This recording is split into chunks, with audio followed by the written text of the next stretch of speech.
Оружия ничего нету. Только микрофон. Только микрофон. Конфискируем микрофон тоже. Покажите микрофон. Что это такое? Нельзя. Это кнопка сюда. И будем сделать интервью. Нельзя, конфискируем. Endine miilits ning tipp-politseinik Kalle Klandorf meenutab, et neil omal ajal KGB agentidega eriline sõprus puudus. Ka Viru hotelli pealtkuulamisruumidesse neil reeglina asja polnud. Nii et ega mingit sõprust pole nendega kunagi olnud. Lihtsalt me teadsime nende olemasolust, me teadsime neid nägupidi, me teadsime, et nad täidavad nii-öelda oma ülesandeid, meil olid hoopis teised ülesandeid vastupidiselt nendele. Nendele oli jälitada välismaalasi, meie oli kaitsta välismaalasi kurjategijate eest.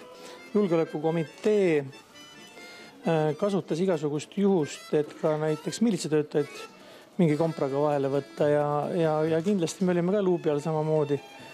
Eriti pärast seda, kui eriteenistus hakkasid juhtima eestlased. Enne mind oli Jüri Pihl ja pärast teda olin mina.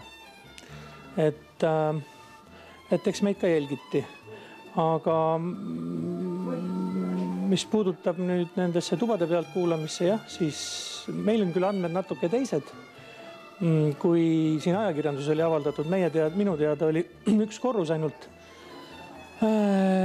siis selle pealtkuulamistehnikaga ütleme sisustatud ja see ka ei olnud niimoodi, et kõigis tubades oli mikrofon, vaid vajadusel need tõsteti ümber, tähendab lihtsalt ühe korruse toad olid sisustatud, no juhtmestik ütleme oli tõmmatud ja siis pandi sinna mikrofon nagu juurde, kui oli vaja inimene sinna tuppa paigutada ja siis olid jah, teatud korrus, kuhu need paigutati, siis keda oli vaja jälgida. Viru hotell avas täna ametlikult uksed tubadesse, mis olnud avalikkuse eest peidus aastaid. 22. korruselt viib trepp tubadesse, kus asusid Vene eriteenistuse KGB töötajate ruumid. Neid tube küll kasutati, kuid pealtkuulamist siin ei toimunud. Siin töötas KGB esimene osakond, kes vastutas valitsusside eest. Hotelli KGB oli erinev. Tema töötas tõepoolest nii nagu Klandorf ütles teisel korrusel.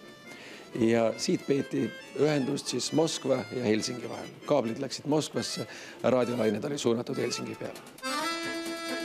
Muuseum on avatud tänasest kuni aprilli lõpuni ning sinna pääseb esialgu vaid nädalavahetusel.